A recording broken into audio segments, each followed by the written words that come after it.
Hello everybody, hi Planet Watchers.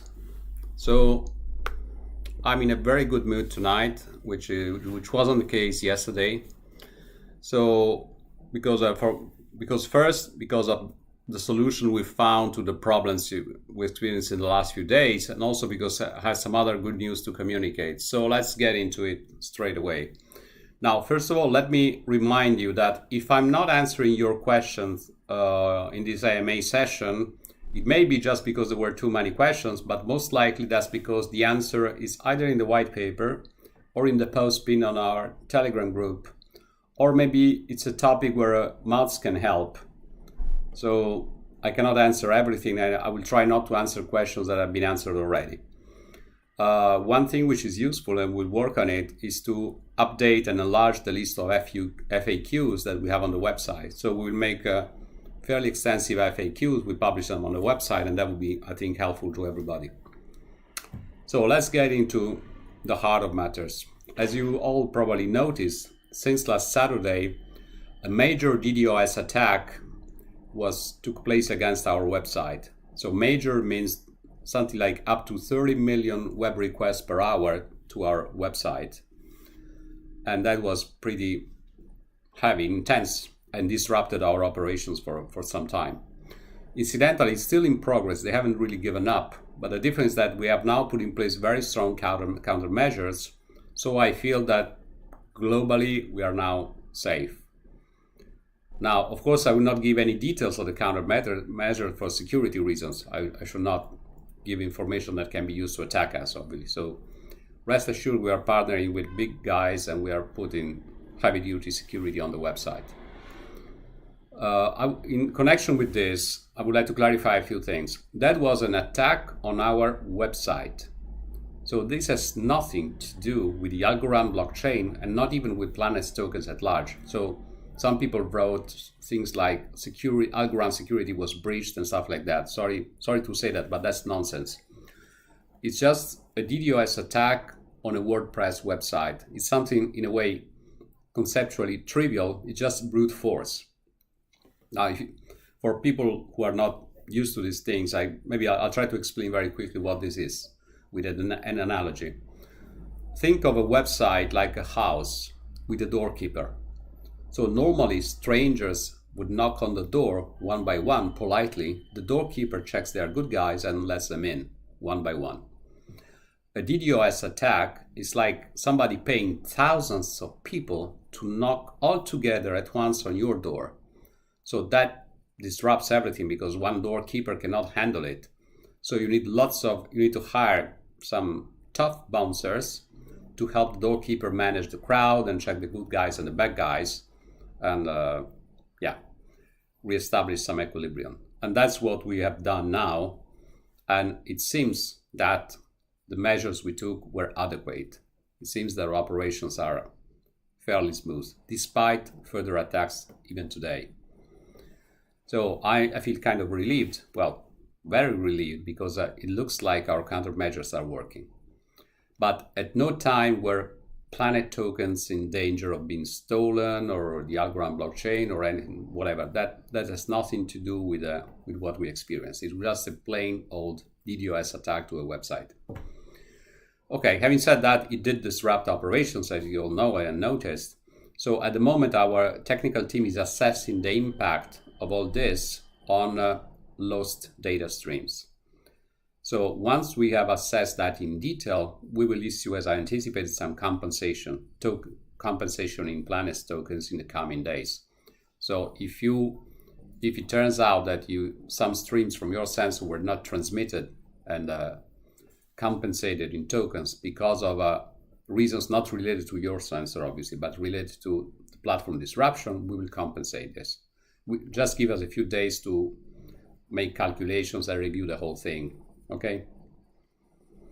Now let's move to other issues and other announcements. So if you want, my first cool announcement, I believe, was that we should be pretty safe now.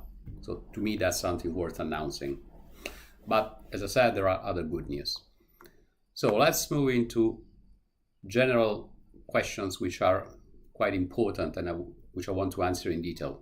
So one question was, why is there an annual license fee that has to be paid in advance? Couldn't you just subtract some planets from the earnings? And why do you sell multi-year licenses, by the way? What if the sensor breaks down before the license expiry date? Now, the reason why we set things the way we set them is that we want to boost planet circulation, because that's in everybody's interest, and get people used to purchasing planets using platforms, exchanges, and all that. We believe it's beneficial, it's a worthwhile time investment for the future of the project. Plus, we decided to give more favorable conditions to people who take a multi-year commitment with us. That's why multi-year licenses have some discounts. Now, in terms of a risk, if the sensor breaks down, you should remember that licenses, as I announced, will be and are transferable to other devices of the same type. This is not yet automated for technical reasons, but this can be done on demand even now. If your sensor breaks down and you have a valid license and you want to get another sensor, you just open a ticket and we do the process for you. So if your device breaks down before the license expires, you're not losing out on the license side, because that can be used on another comparable sensor. Now, having said that, sensors, like all electronic equipment and living creatures for that matter too, have a finite lifetime. It's that fact of life, right?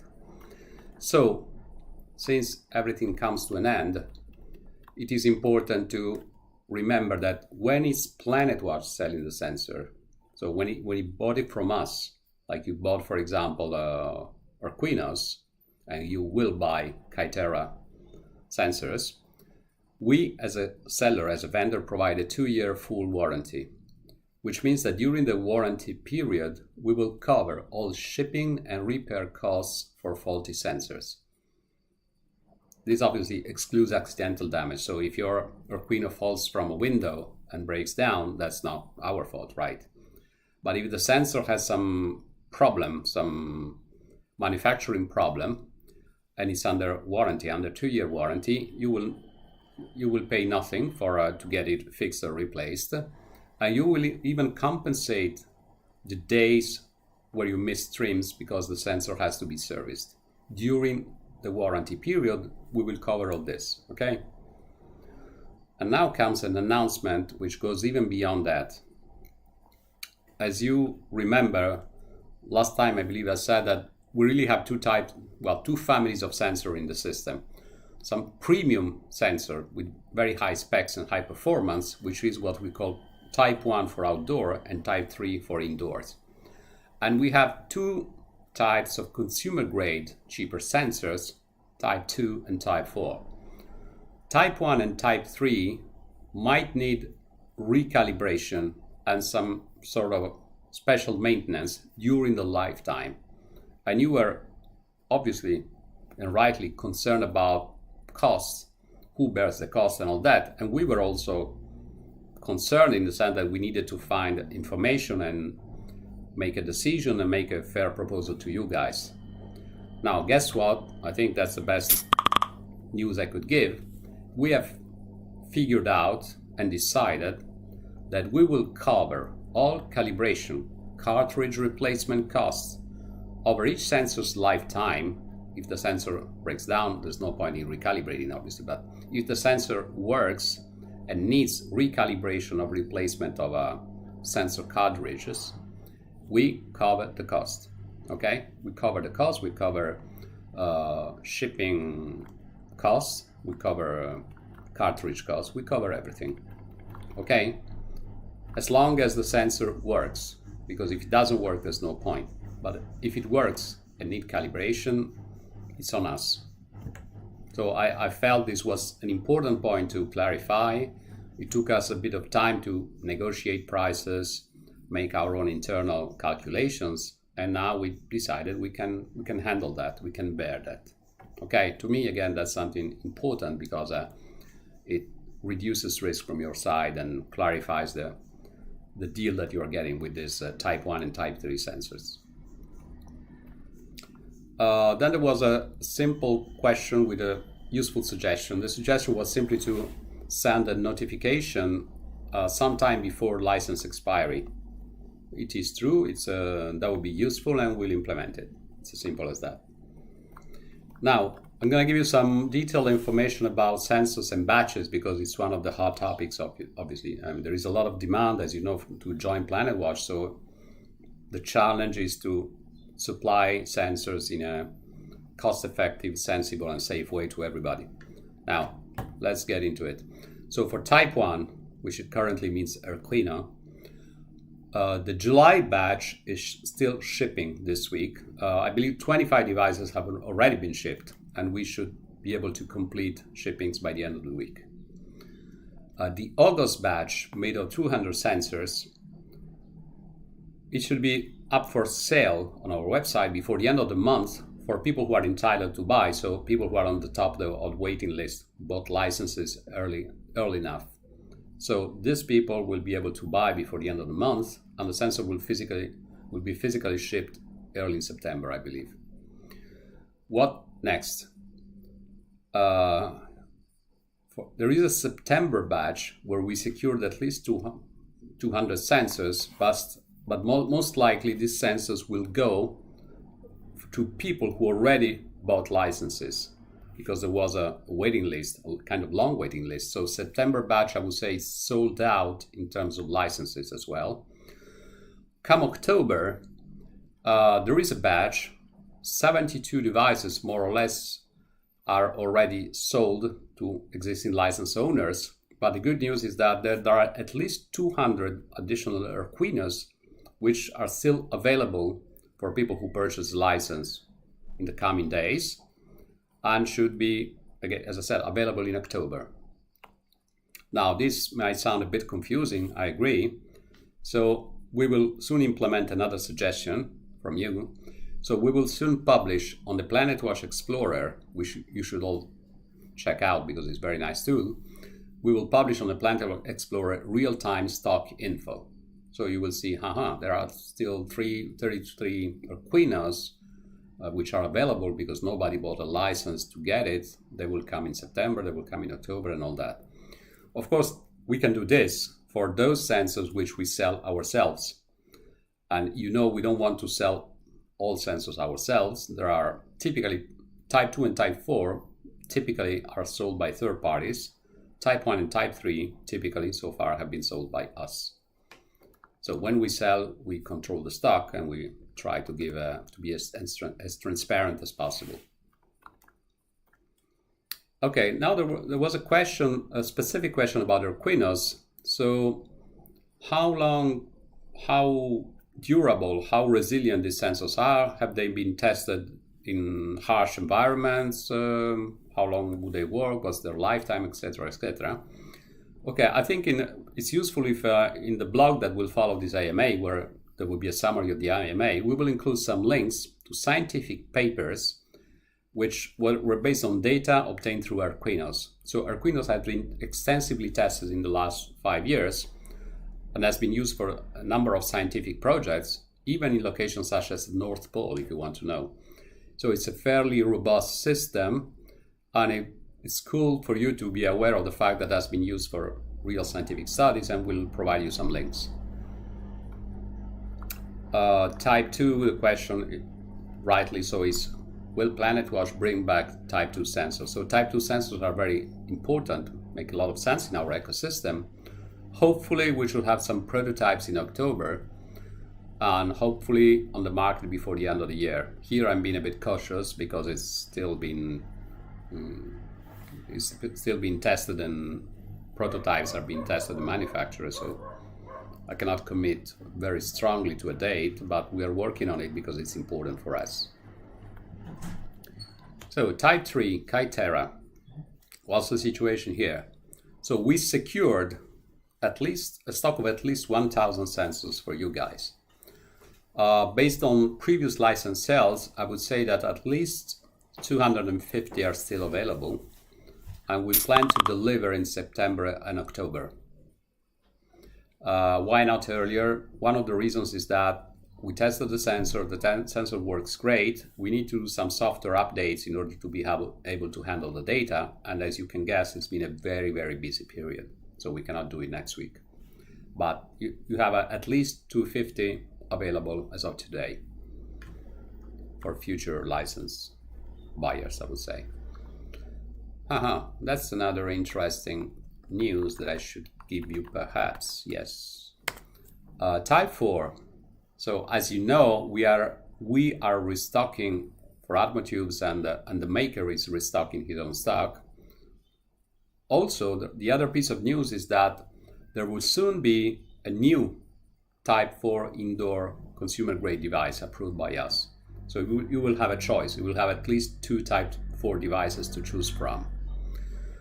Hopefully I'll be able to give you the details next week. I can anticipate something. It will not be a wearable. It will be a static indoor sensor. It's a good sensor, but it's not reset certified. So that's why we can classify it as Type 4 device. So it's obviously cheaper than the Kythera. It would mine according to Type 4 rules. It makes sense in our network. And as I said last time, you can think of it as the consumer grade counterpart of Kythera of Type 3, so that we build some symmetry. You know, physicists are obsessed with symmetry. Outdoors, we have a Type 1 on top and Type 2 lower but still very effective. Indoors, we have Type 3 as the top device and Type 4 as the consumer grade one. So more details next week, because there are still a few points to, some details to iron out. So I'll give you more details next week. Question about where can I buy sensors from Canada? So from Canada, you'll be able to buy, because it's approved and compliant, Kythera SenseEdge Mini as soon as we sell it, and also the Type 4 devices as soon as the stock is available. Okay, and then you can buy whatever you want. We should be able to provide a discount voucher. So at that point, I would advise you, of course, to use the voucher, but there should be good choice and availability. Okay, somebody has been complaining to CoinMarketCap because they're not listing planets yet. Thank you for complaining. And you are suggesting also that we apply again, and absolutely, I'll do it. I'll try to convince them that we are serious, that the circulating amount of tokens is can be checked and all that. So I believe they will list us eventually. Another recurrent question, which is important, so I want to answer once again. There is a lot of interest from some of you guys about water sensors, because of course water means several things. I mean, there are sensors who can be used to check water quality. Other sensors could be used to check water levels, so for flood prevention. So water means a lot of interesting things in terms of environmental monitoring. Now, the question is whether we are going to get involved with this and when. Now, all this is in the roadmap. As I said several times, we are PlanetWatch, not just AirWatch. However, we feel that it's best to build first some critical mass on air quality in order to achieve market validation, which means that we have a big enough body of data which raises interest from potential purchasers, so we demonstrate that this stuff has a market value. So we want first to achieve that milestone for air monitoring, and then we can move into other verticals. This, unless we have a request from a large corporation or local government to monitor their waters. There is, in fact, a discussion in place for a water-related risk and challenge. So if there is a strong push to ask us to supply these kind of services, we could accelerate the process. But of course, we cannot do everything at a time. Air quality is a big issue, so if we can get air quality right and build the critical mass first, is probably the most sensible approach. Now, there is a request to add some features to the Explorer, like the top 100 wallets, rich list, and stuff like that. Why not? Yes, we'll put it in our technical roadmap. It's to a large extent is a matter of priorities and resources, but why not? It does make sense. Some time ago I spoke about a referral program. The question is whether this is still on, it's still in the workings. Yes, it is, but once again, we cannot do too many things at a time. This is important, but of course it ranks lower than securing the infrastructure, which we did. So it's one of the things we are working on. I cannot give you an ETA for now. There is a request to have more information about which internet provider we use for the data from the Type 1 sensor. Now, I can tell you it's a global connectivity provider.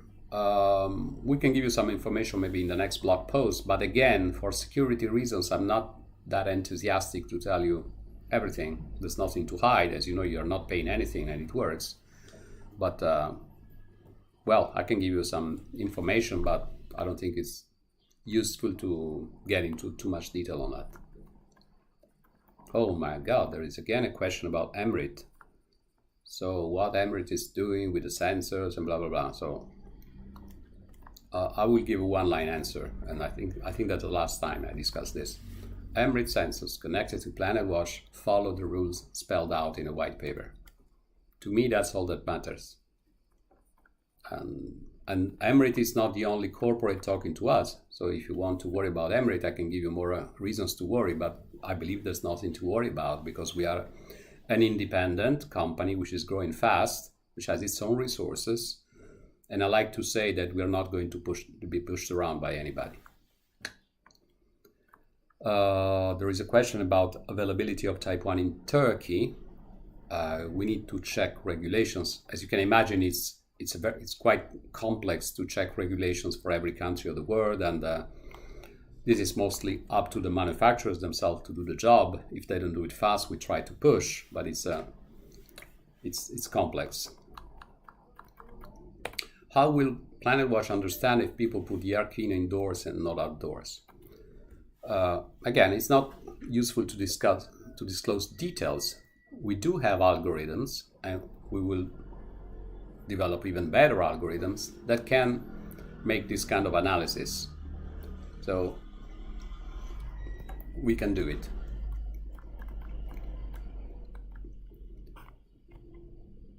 Some people will be interested in getting perks which are popular for some projects like staking, airdrops and stuff like that. Now, as I said several times, we are being very careful on the compliance side. We try not to do anything that can be challenged in terms of the token not being regarded as a utility token and all that. So we are being very conservative on that. It doesn't mean that we'll never do anything, but we are being conservative. So we'll see how it goes.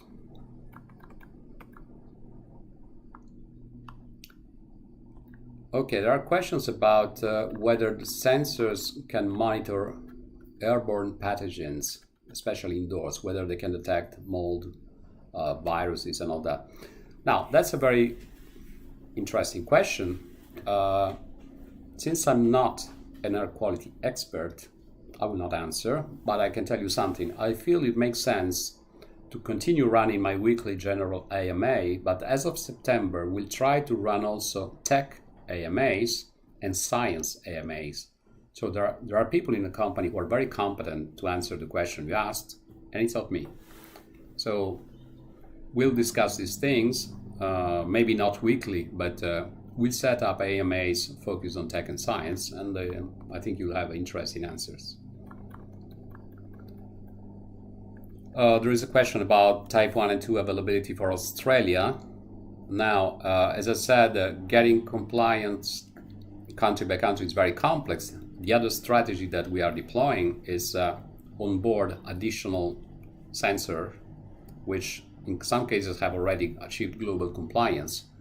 So before the end of the year, I believe we'll be able to onboard additional globally certified Type 1 sensors. So maybe that's the best bet for Australia rather than trying to get Arcano compliant for Australia, but we'll work on both directions.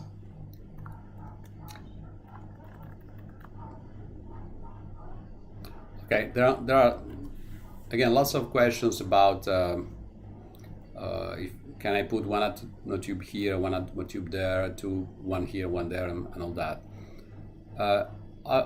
Okay, I'll state a general rule, which is deliberately a bit vague, but I'll tell you why. No multiple sensors from the same owner breathing the same type of air all the time, because that doesn't add value, right? And that includes outdoors. You cannot put two type 1 sensors in your garden, or two type 2, or maybe 5 or 10 type 2. So you cannot cluster neither the indoor nor the outdoors ones, because it makes no sense, no scientific sense.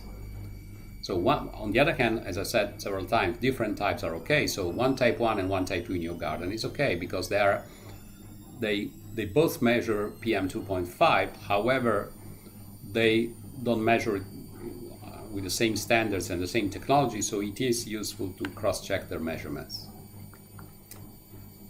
Okay.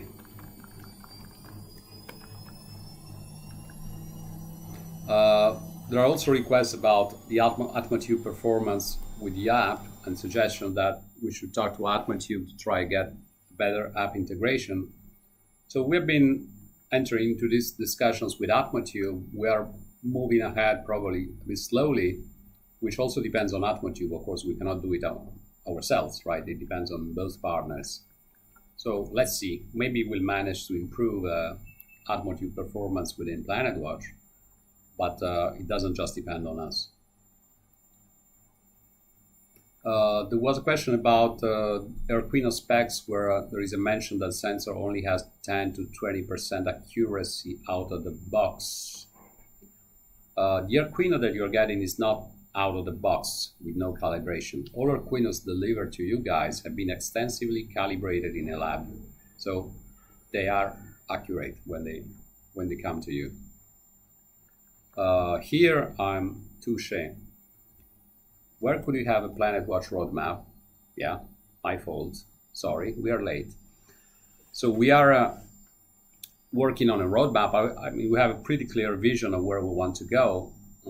It's the question whether all the aspects should be put out now or not, but we are late. I'm sorry. Today is the 11th of August. I think we can deliver a roadmap in a week or so, although it's a holiday period, but who cares about holidays, right? So as soon as possible, there will be a roadmap published on the website, and there will be a blog post to explain it. Is our data anonymous if it is sold to third parties? Yes, absolutely. As you know, even from the map, you cannot zoom in anybody's house, because if you look at our map and then you start zooming in, indoor sensors are no longer visible. You can only zoom in for outdoor sensors, and then you get to the pixel level. So you will only know that in a neighborhood there is a PlanetWatch outdoor sensor. We never disclose sensitive data, personal data. So absolutely. Okay, and that was another question about how many devices per person, how far, how long, how separate, and all that. So, as I was anticipating, let me try to explain that we are taking here a very pragmatic approach to this question. So we are creating something that doesn't exist, right? A new body of air quality data, global air quality data, high resolution, hyperlocal. So since it's new, there are no rules and references in the literature. So we want to take a pragmatic approach to how we build this. So if at some point our algorithms feel that one sensor is not adding value because it's too close to another, we'll get in touch with you. We will not do anything abruptly. We get in touch with you, we talk to you, we try to understand what's going on, and we discuss together what's going on and what's reasonable. So if you are honest with us and we discuss, we might suggest a different layout for your sensors, for example, if it seems that the sensor is not adding value. So this is not about policing, it's about keeping the network healthy and feed it with relevant data. Some tickets, somebody's complaining that tickets have not been answered since Wednesday. Now, this week was very special, as you know, because of the DDoS attack and other matters. And in particular, tech tickets require a bit more time. So please bear with us. We answer all tickets. We also try to strengthen the team to support this. But yeah, we are not perfect. We are a young startup, but we are doing our best. And we'll do even better day by day. There is a question about the relevance and the use of the data. Again, I believe I've discussed this a number of times, but again, I'd like to remind you that there is a published scientific paper on indoor air quality monitoring, which was based on data taken by PlanetWatch in a hotel. The hotel was named, of course, with the consent of the customer. Generally speaking, we're going to build what I would call data products by aggregating data from the PlanetWatch network, and there are a number of data products which are of interest. There are lots of ways to segment all the information that we are collecting. We'll give more details in the future, but for example, we'll be able to compare average air quality in households in Paris versus households in the UK, for example. We'll be able to figure out by asking additional questions to people who are willing to answer how smoking in the house affects overall quality over a typical day or week. There are a number of very interesting analyses that can be done with this data, and it will always be done on a 100% anonymous way. In some cases, we might seek to get from you additional information, and you may or may not decide to disclose it, but it's all about aggregate data and global analysis. The last question is the most difficult one, I guess. Are you going to update the iOS app? So we know that Atmotube has a number of issues, especially with iOS-based phones.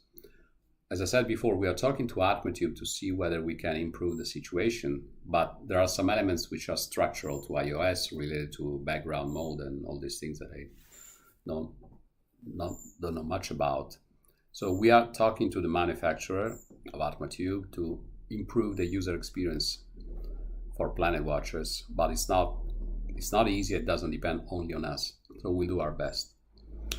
Okay, I think I've come to the end of the questions. Let me remind what I regard was the good and the interesting, cool, positive announcements made today. So first of all, I think we won a battle, and hopefully we'll win the war in the long term with the DDoS attacks. Systems have been, a lot of security has been added, and it seems to work. Lost streams because of the DDoS attack will be compensated. Very importantly, people who are buying or bought type 1 and type 3 sensors can be confident that whenever we feel that calibration or some special servicing is needed on the sensor, that will be on us. Okay, we cover the cost, A to Z.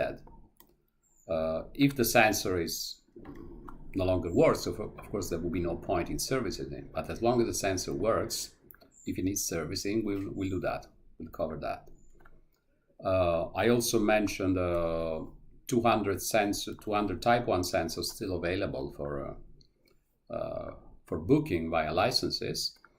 Likewise for type 3, 250 are available as of today. The other important thing is that we are close to releasing, onboarding, and disclosing the name of a device which will be a type 4 approved indoor sensor in our system. And that device is approved globally again. It should be globally compliant, so everybody should be able to get it if they want to. Okay, so I think it was a good week overall, very stressful but with a good outcome. So I hope you share this feeling with me. There are lots of things coming up, and as you know, I'm somewhat conservative in disclosing things, promising, bragging, and all that. But if I say what I say, you can guess that there is twice as much coming up in terms of good things, right? But I won't tell it. So have fun, enjoy the planet, enjoy your life, keep watching the planet, and I'll talk to you soon. Thank you.